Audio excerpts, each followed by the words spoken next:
No, you know what? What's even funnier is I put it up and then it's like sometimes when you put things in their place, you're like, where is it? I Yeah. can't find it. I put it in the right place, but yet it is not where I was hoping that it would be. You're listening to The Sane Mom Show, and I am your host, Dorothy Whitfield. Hey everybody, welcome to the show. Dorothy here. I have a very special guest. So for all of you that have ever made an excuse that you cannot make six figures on your own because you are so busy, I have the CEO babe here, Jessica Yarbrough, and she is going to give us all the things that we need. Well, just enough, and then you have to go check her out so you can get everything that you need, but she's going to give us as much as she can give us in the time that she has with us today. Hey, thanks for being on the show. Hey, thanks for having me. So for everyone that is not familiar with you, please introduce yourself.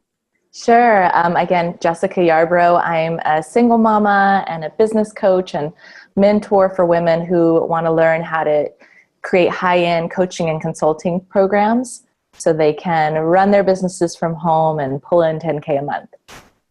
Awesome. So how long have you been a 10K mama? I would say about a year now. So about a year ago. Mm-hmm. So help me. Let's go to the beginning. I'm new, starting out. What do I do? Because like somebody is brand new, has not had any clients whatsoever. 10K a month may seem like a little bit like, wow. Yeah. Well, first I would say, what are your skills? You know, what problems can you solve for your clients? Because the bigger the problems, you know, the more people are willing to pay for it.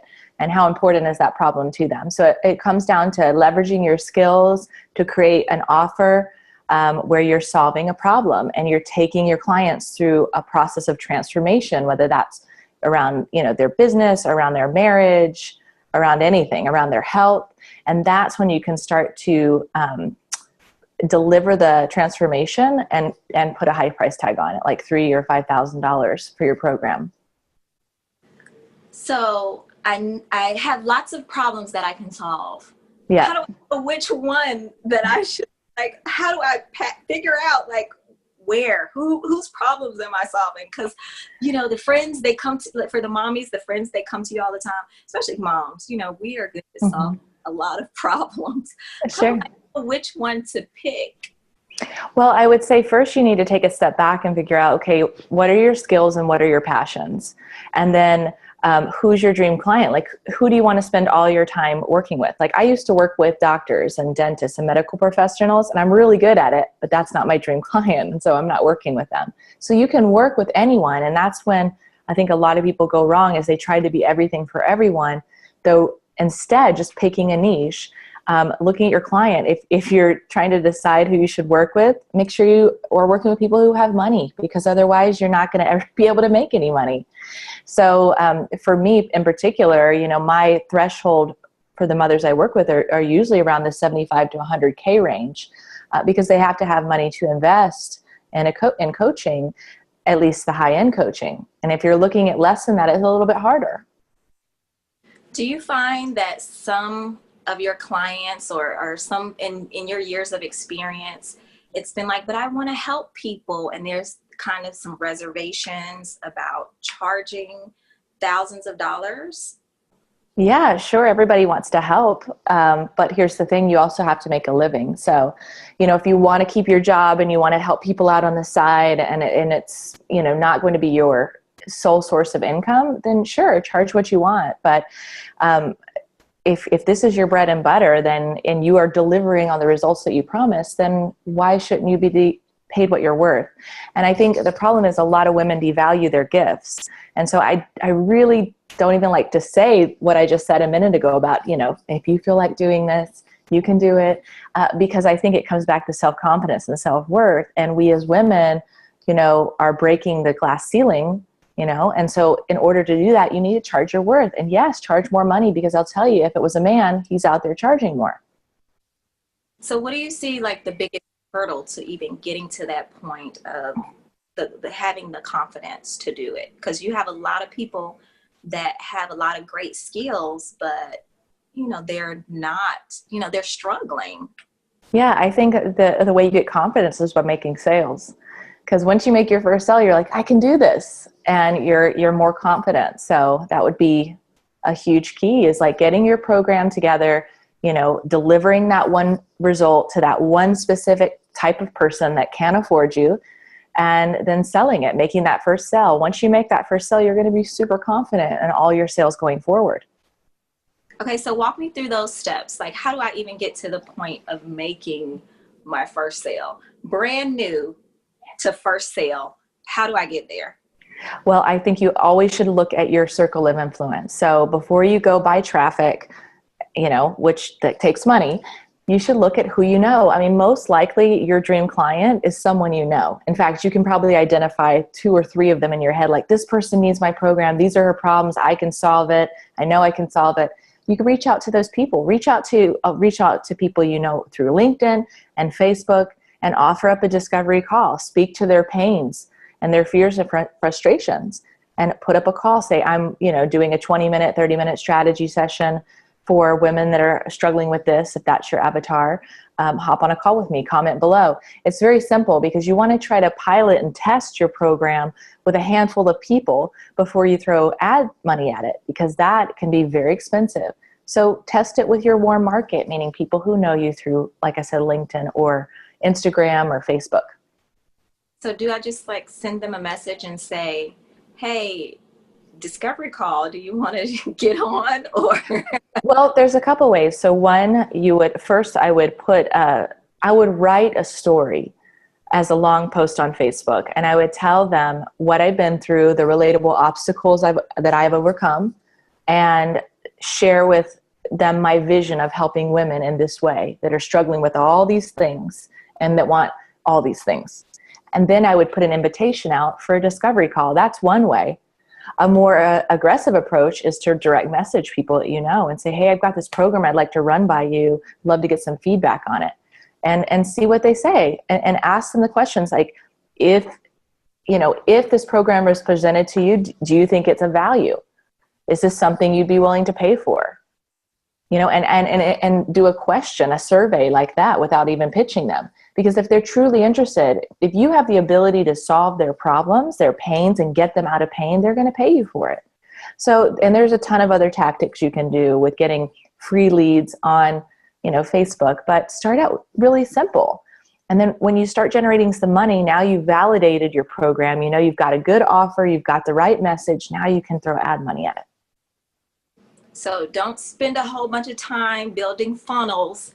Just write that email or write that letter on that, telling your story, sharing your story in the social media area that you enjoy, Instagram, Facebook, whatever it is, and then see what happens. Cast your fishing reel, cast your net, and then put it out there before you start saying, I have to put together this whole funnel. Do you find a lot of women do a lot of busy work?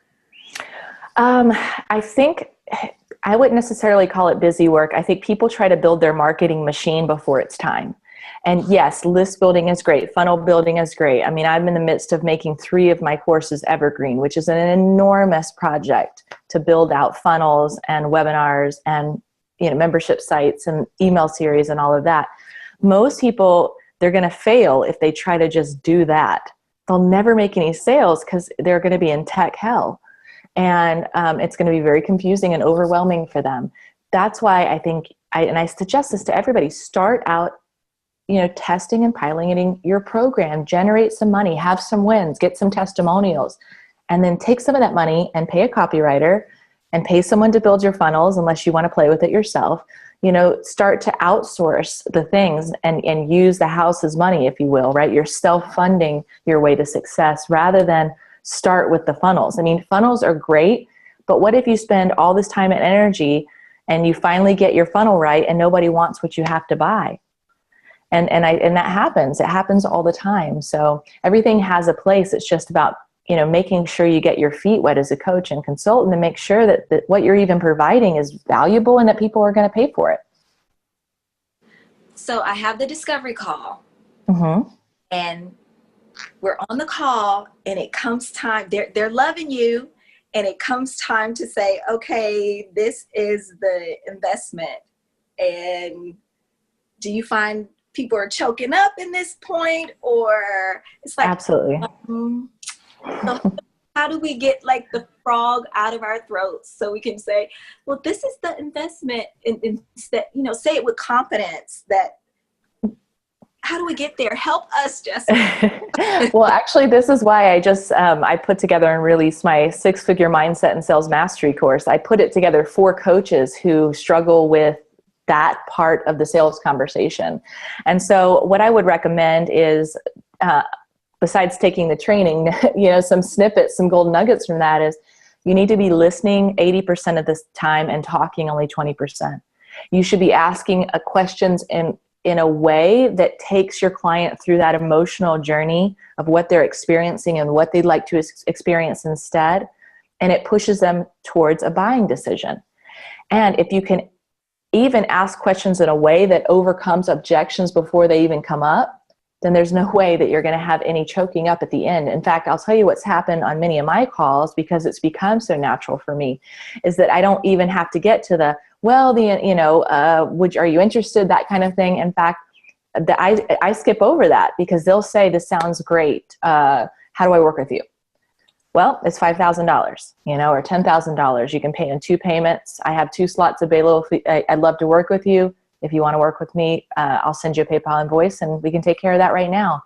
And it's very matter of fact. And so you have to get to that point, and you have to get to that point with the right training, with the right sales script, with the right offer, and practice. Because, it takes time to, learn to use your instrument of being a saleswoman. It takes time and energy. And so just know that it will come, but you need to make sure that if you have not closed 10 sales, a dozen sales, you need to hire a coach or complete some kind of sales training program, because there's some inner stuff happening at that point. What I find interesting is we're all kind of selling all the time. Yep. But don't call it selling, just going about our natural life, and even attracting friends, meeting new mommies at the park. Yes. We're selling ourselves, even when we're building new relationships. It's all selling. We walk out of the house and how we present ourselves. We're selling ourselves with our children.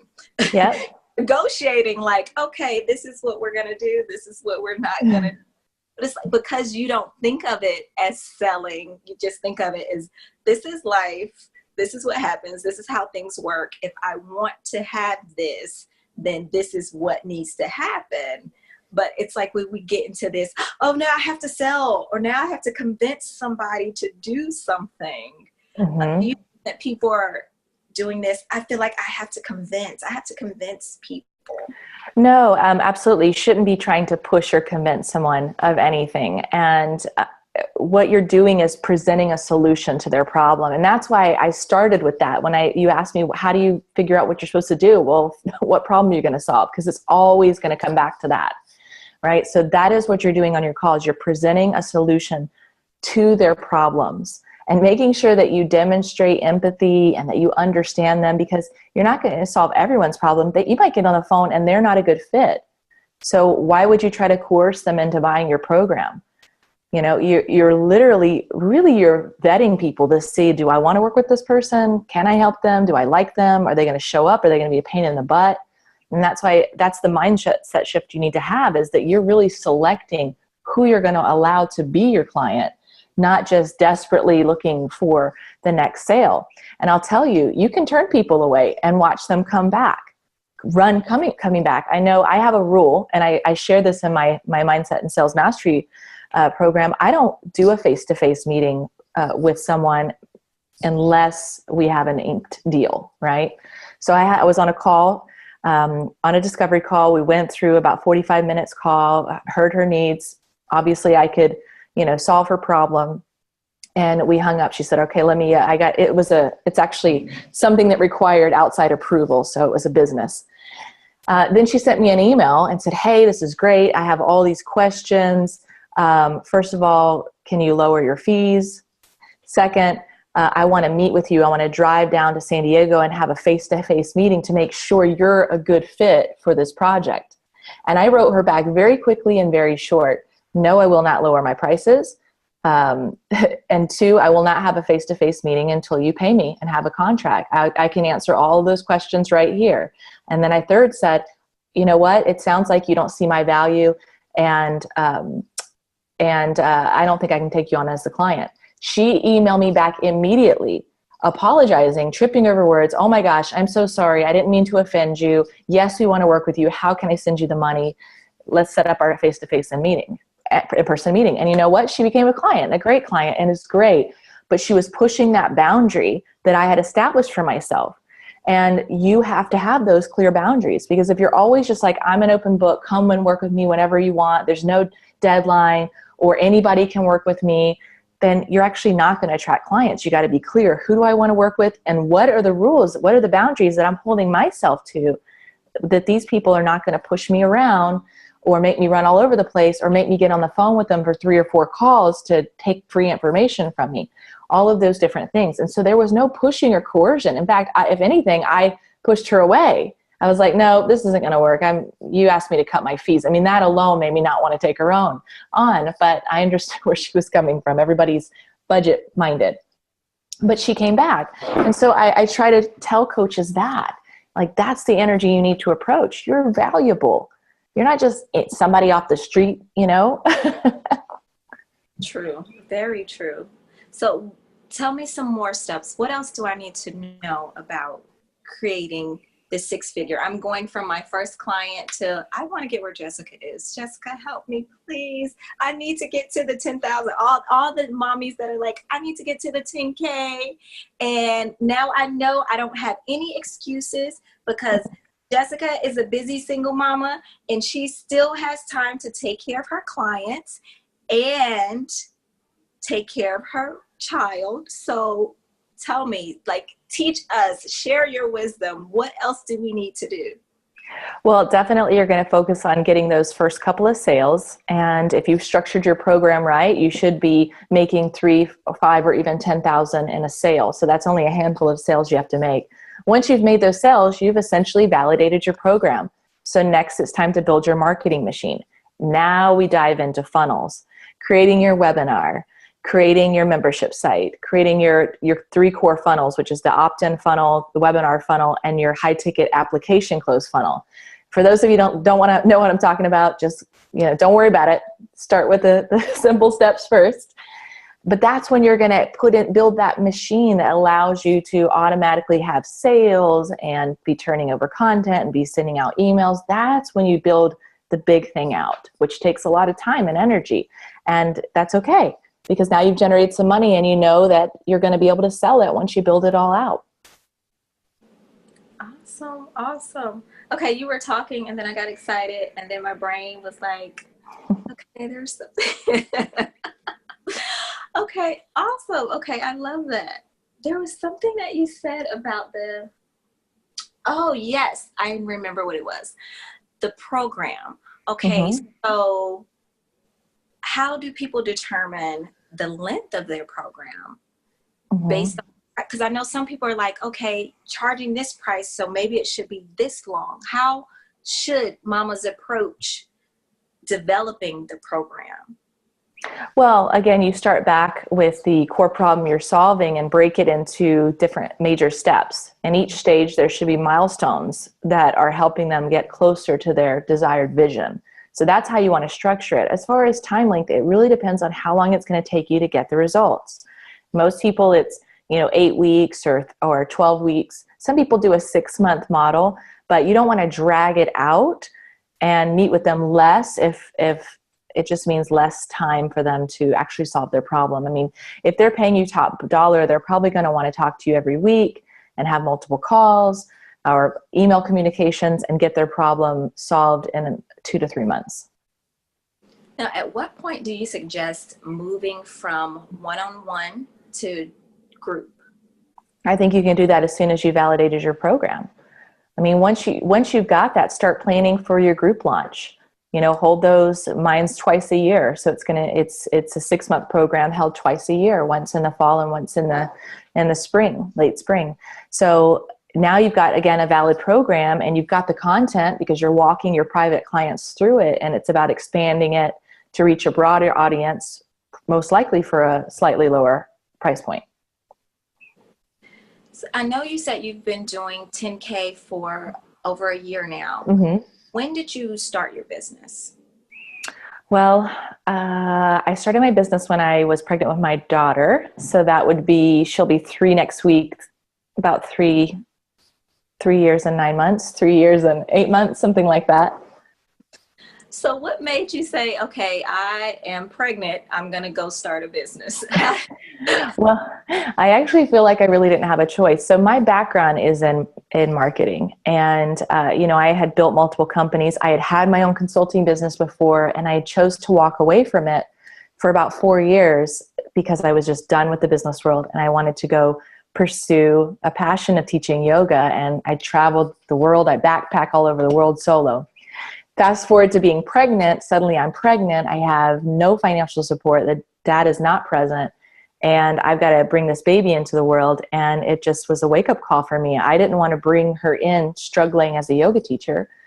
I wanted to bring her into this world with the life that she deserves. And I knew that I could use my gifts in marketing to create that reality for us because I'd done it before. Now, what does your planning look like when it comes to caring for your child and caring for your business? How are you structuring things? Well, pretty much she is in a preschool, so 5 days a week. Those are my primary work hours. And then after she goes to bed, if I need to get some more stuff done, if I have a deadline for projects, I'll work more hours as well. And the way that I structure my days is I have projects grouped into like time blocking, blocks of time to work on certain things and the tasks that I need done. And I just knock them off my list one by one because it's not easy. There's a lot of stuff to do. So you've got to just be a master at list, become super organized, clean your house, keep your house and your office organized so that your mind is clear and you can be productive and, keep moving forward in the direction of your dreams. What have been some of your challenges in developing your business and being a great mom? I think the biggest challenge is just finding that balance, making sure that I continue to take care of myself and not being so attached to the deadlines or so attached to when I want things to be done.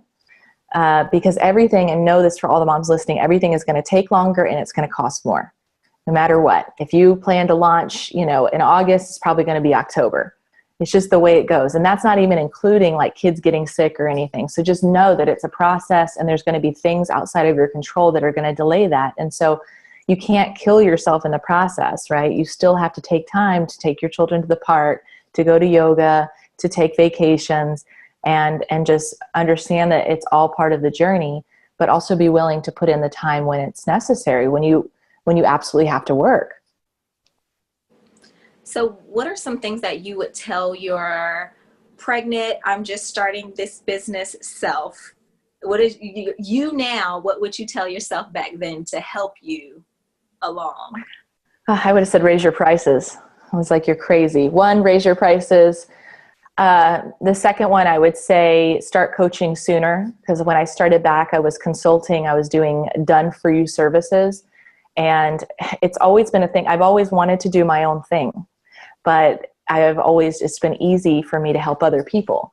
And, if I would have started building my business for me 10 years ago, I'm sure I'd be at 7 figures by now. So it does take time. It means, just putting more energy into your own business versus getting another consulting client. But the rewards will be there in the long run. It'll pay off. Now, while you're taking care of everything else, everybody, all your clients, what does your self-care look like? My self-care is yoga, hopefully 5 times a week, try to get to it. I get massages at least twice, sometimes 4 times a month. Get my nails done, but that's just to make me feel good.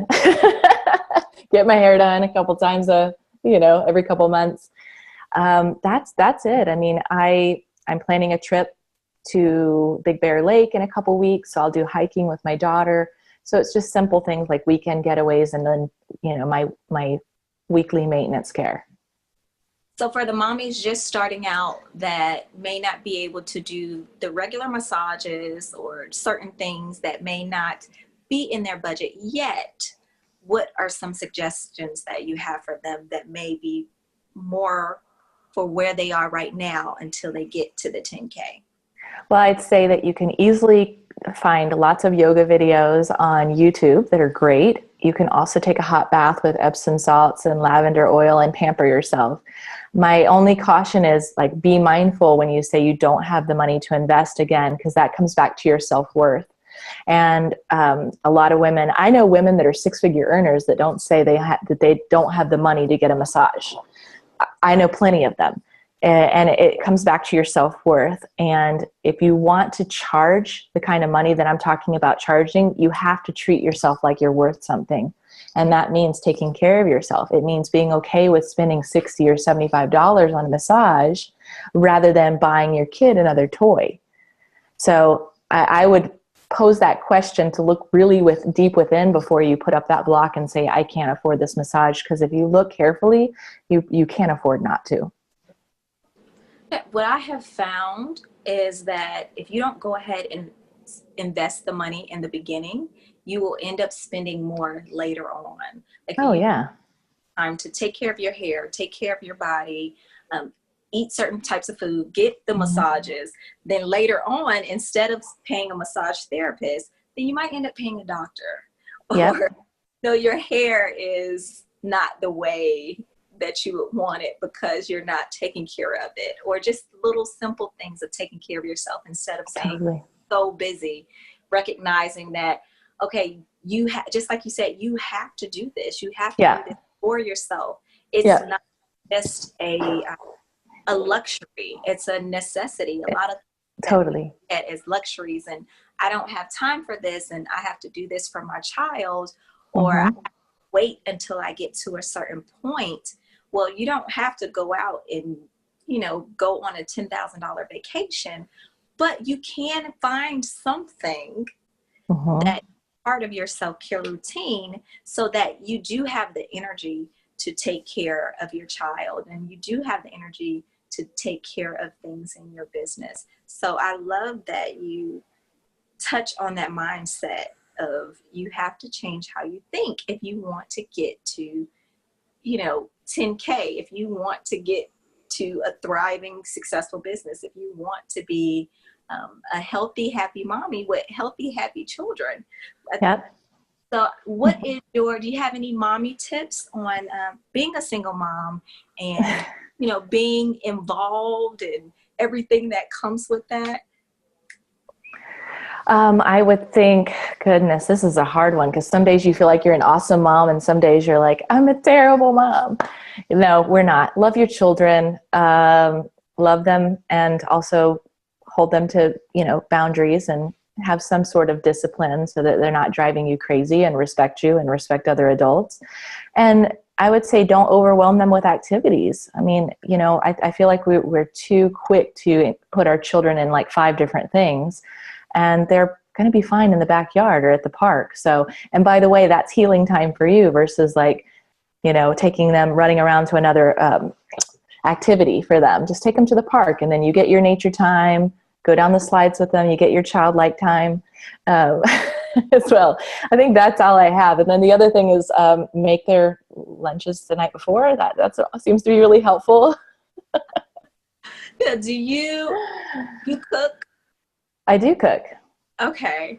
So, do you plan your meals in advance? Or No, I am trying. I wish I could. One of my goals, I just ordered a book. This is true confessions, I was having a meal delivery service. I just stopped it. I'm actually going to have another meal delivery service that I'm trying out.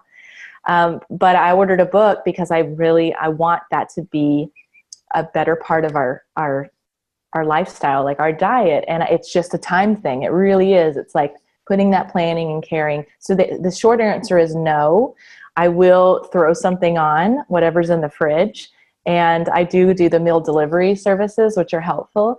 But I haven't got to the point of planning other than the time of it's time now to eat. Yeah, sometimes my husband talks about me because depending on what's going on, there's a certain type of meal that he knows that I will make. And so I'm like, well, you know what? It's time for pasta and broccoli again. Because I'm like, it's quick. It's been a busy day. And we have 4 children and all of our children are homeschooled. So sometimes it's like, okay, there was a time where I was like, okay, wake up, cook, clean, cook, clean, cook, clean. Everybody go to bed, work on business. And I was like, okay, we have to do something else. We have to work this out. So I've learned it's all about trying different things so you can see what works for you. Learning from other mommies, but, try different things and seeing what works for your family, like the meal delivery service and things like that. I have to check that out. I don't know. You have to check it out. I think it'd be pretty expensive with a family of 6, though. Maybe not. It definitely does make a difference when you have 6 people, because we go out and people are like, wow, it's a lot of you. Like, it's only 4. It's not that many. It's only 4 children, but yeah, I guess it depends on how many. Depends on how many you have. I think if I was on the outside and I saw somebody with 4, I'm like, that's a lot of children. Okay, so before you go, I want to thank you so much for sharing. And I want to know what is like if they don't catch anything else, you want mommies to know this thing. I would say you can do it. You absolutely can do it, but you have to want it bad enough. And I think too many people give up before they've even really tried. And so if you desire to create a different lifestyle for yourself and for your family, you have to commit to it and just work at it every single day. And you will get there with time. But you got to start now. I love that. I love that. Please tell everyone where they can find you. Sure, you can find me at jessicayarbrough.com. And what you have going on. You have to tell them like you only have a amount of time. You sign up for that discovery call, then you're saying that you are an action taker. So do not sign up for that discovery call unless you are ready. Come on, and do not let fear stop you. No more fear, mommies, because we tell our children, listen, don't be scared. You don't have to be scared. Take that leap. So mommies, it is time to let go of this fear and start now. No more excuses. No more saying, I'm too busy. I don't have the time. I don't have the money. No more. And if you're ready for the mindset shift that you need to take so that you can become a 10 figure. Okay, well, there you go. There you go. Right there. I'll take it. It is yours. Receive it. A 10 figure, mommy. Then do what you need to do. You know what you need to do, but sometimes we make excuses and we let ourselves get scared. And it's time to not be scared. Time is moving along. Our children are growing up and we are their example. They hear what we say, but it's a difference when we are actually doing things. We tell them they can do anything. Well, we can do anything. So go out there and do what you are called to do and live the life that you are called to live. Thank you, Jessica. Thank you. Bye. Awesome. Bye. If you liked this episode, there's more where that came from. Subscribe, rate, review, and visit thesanemom.com for bonuses created just for you. I was like, I have to hurry up so you can take a nap. Get my nap in. I need it for sure.